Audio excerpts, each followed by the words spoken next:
بسم اللہ الرحمن الرحیم۔ دیکھتی آنکھوں اور سنتے کانوں کو السلام علیکم۔ یہ واقعہ اس خوبصورت جوڑے کا ہے جن کا نکاح اللہ تعالیٰ نے پہلے آسمانوں پر پڑھا دیا تھا۔ حضرت علی نے بی بی فاطمہ کا رشتہ کس طرح آ کر پیارے نبی صلی اللہ علیہ وآلہ وسلم سے مانگا، اور یہ شادی کتنی خوبصورت اور پیارے طریقے سے ہوئی تھی۔ بی بی فاطمہ جیسے ہی بڑی ہوئیں تو آس پاس کے صحابیوں کے رشتے بی بی فاطمہ کے لیے آنے لگے، تو پیارے نبی صلی اللہ علیہ وآلہ وسلم یہی ارشاد فرماتے تھے کہ میں نے اپنی بیٹی فاطمہ کی شادی کا فیصلہ اللہ تعالیٰ پر چھوڑا ہوا ہے۔ میری بیٹی کا رشتہ وہی کریں گے جو اللہ کو منظور ہوگا، وہی مجھے منظور ہوگا، تو آپ انکار کر دیتے۔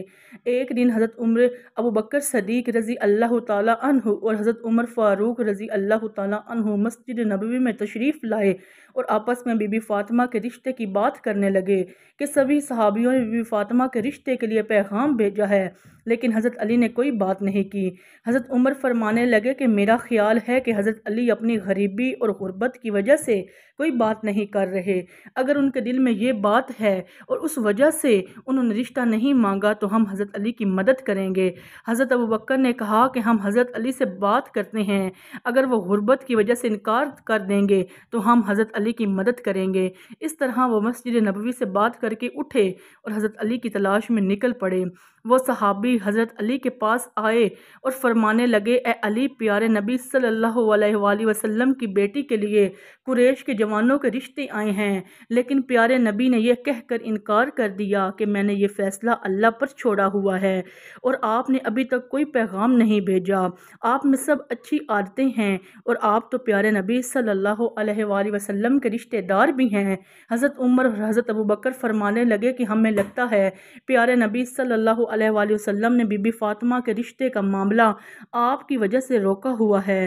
یہ سن کر حضرت علی کی آنکھیں نم ہو گئی اور کہنے لگے کہ مجھے صلی اللہ علیہ وآلہ وسلم کی بیٹی پسند ہے، میں ان سے شادی بھی کرنا چاہتا ہوں، لیکن میں اپنی غربت کی وجہ سے محمد صلی اللہ علیہ وسلم سے کوئی بات نہیں کر پاتا۔ حضرت ابو بکر اور حضرت عمر کہنے لگے، اے علی، ایسا نہ کہو، ہمارے نبی صلی اللہ علیہ وآلہ وسلم کی نظر میں دولت ایک اڑتے غبارے کی طرح ہے۔ حضرت علی خاموش ہو کر گھر چلے گئے۔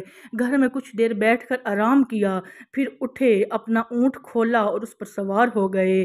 پیارے نبی صلی اللہ علیہ وسلم کے دروازے کے پاس آ کر دروازہ کھٹکھٹایا۔ اندر سے حضرت کلثوم کی آواز آئی اور کہنے لگی، دروازے پر کون ہے؟ کمرے سے پیارے نبی صلی اللہ علیہ وآلہ وسلم نے آواز دی، کلثوم، یہ وہ ہیں جن کو اللہ بہت محبت کرتے ہیں اور یہ بھی اللہ تعالیٰ سے بہت محبت کرتے ہیں، یہ میرے بھائی ہیں، اٹھو اور دروازہ کھولو۔ حضرت کلثوم فرماتی ہیں کہ یہ بات سن کر میں اتنی تیزی سے اٹھی کہ میں اپنی چادر میں الجھنے لگی۔ انہوں نے دروازہ کھولا کہ دیکھا کہ حضرت علی کھڑے ہوئے تھے۔ حضرت علی نے آ کر پیارے نبی کو سلام پیش کیا اور پیارے نبی نے بھی سلام کا جواب دیا۔ سلام دے کر حضرت علی پیارے نبی کے سامنے بیٹھ گئے اور زمین کھودنے لگے۔ یہ دیکھ کر پیارے نبی صلی اللہ علیہ وآلہ وسلم فرمانے لگے، کوئی بات ہے جو تجھے پریشان کر رہی ہے تو مجھے بتاؤ، میں تیری ہر حاجت کو پورا کروں گا۔ حضرت علی فرمانے لگے، یا رسول اللہ، میری جان آپ پر قربان، آپ نے مجھے میرے چچا اور چچی سے گود میں لیا، میں اس وقت نہ سمجھ بچہ تھا، آپ نے میری رہنمائی فرمائی، آپ نے مجھے ماں باپ سے بڑھ کر محبت کی، اللہ تعالیٰ نے مجھے آپ کے ذریعے ہدایت فرمائی، میں اپنا گھر بنانا چاہتا ہوں، میں چاہتا ہوں کہ میرا گھر ہو، میری بیوی ہو۔ یا رسول اللہ، کیا آپ اپنی بیٹی فاطمہ کو میرے نکاح میں لانا پسند کریں گے؟ پیارے نبی خوشی سے کھل پڑے اور مسکرا کر کہنے لگے، اے علی، تم سے پہلے مجھے جبرائیل یہ پیغام دے چکا ہے، تم مجھے یہ بتاؤ کہ تمہارے پاس کوئی چیز ہے جو تم فاطمہ کے نکاح کے لیے دے سکو۔ حضرت علی فرمانے لگے، یا رسول اللہ، آپ میری حالت جانتے ہیں، میرے پاس صرف ایک تلوار ہے اور ایک پانی لانے والا اونٹ ہے، ان دونوں چیزوں کے سوا میرے پاس اور کچھ نہیں ہے۔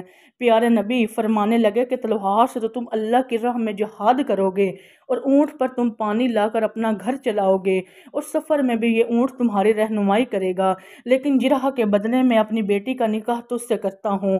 پیارے نبی صلی اللہ علیہ وآلہ وسلم فرمانے لگے، علی تیرا اور فاطمہ کا نکاح تو اللہ تعالیٰ نے آسمانوں پر ہی کر دیا ہے، تیرے آنے سے پہلے جبرائیل یہ پیغام دے گیا ہے، میں نے تو صرف اعلان کرنا ہے، تم مسجد پہنچو، میں ابھی تمہارے پیچھے آ رہا ہوں، تمہارے اور فاطمہ کے نکاح کا اعلان کروں گا۔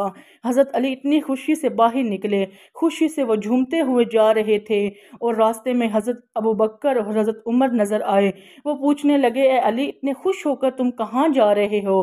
تو حضرت علی نے خوش ہو کر جواب دیا کہ رسول اللہ صلی اللہ علیہ وآلہ وسلم نے اپنی پیاری بیٹی کا نکاح مجھ سے کرنے کا فیصلہ کیا ہے، اور اللہ تعالیٰ نے اس سے پہلے میرا اور فاطمہ کا نکاح آسمانوں میں ہی کر دیا ہے۔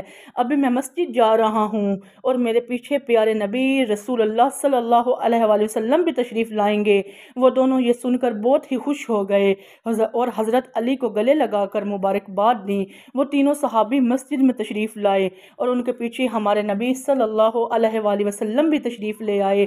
پیارے نبی صلی اللہ علیہ وسلم نے تمام لوگوں سے کہا، میری بیٹی فاطمہ اور حضرت علی کا نکاح اللہ تعالیٰ نے کر دیا ہے، اور مجھے بھی حکم دیا ہے کہ میں بھی نیچے زمین پر ان کا نکاح پڑھا دوں، اور سب لوگوں میں اعلان کر دوں کہ میں نے اپنی بیٹی کو حضرت علی کے نکاح میں دیا ہے۔ اس طرح سے پیارے نبی صلی اللہ علیہ وسلم نے حضرت علی اور بی بی فاطمہ کا نکاح پڑھا دیا۔ اس کے بعد پیارے نبی نے فرمایا، اے علی، کھڑے ہو کر خطبہ نکاح کرو۔ حضرت علی نے کھڑے ہو کر یہ خطبہ پڑھا کہ سب تعریف اللہ کے لیے، ان کی نعمت کا شکر ادا کرتے ہیں۔ میں گواہی دیتا ہوں کہ اللہ کے سوا کوئی عبادت کا لائق نہیں، اور محمد مصطفیٰ صلی اللہ علیہ وآلہ وسلم اللہ کے بندے ہیں اور اس کے رسول ہیں۔ آپ نے فرمایا، نکاح اللہ کے حکم پر عمل ہے، آپ نے اس کی اجازت دی ہے۔ اللہ سرکار دو عالم نے اپنی پیاری بیٹی فاطمہ کا نکاح مجھ سے کر دیا ہے، اور میری اس جرح کو بطور حق مہر مقرر فرمایا ہے۔ میں اور سرکار دو عالم اس نکاح پر راضی ہیں۔ تم سب بھی پیارے نبی سے پوچھ لو اور ہمارے نکاح کے گواہ بن جاؤ۔ سبھی مسلمانوں نے وہ نکاح قبول کیا اور کہا کہ اس جوڑے کو اللہ کی نعمتوں سے نوازے، اور یہ جوڑا محبت اور خوشحالی سے رہے۔ اس کے بعد حضرت علی نے اپنی زرہ لی اور بازار میں حضرت عثمان غنی کو فروخت کر دی۔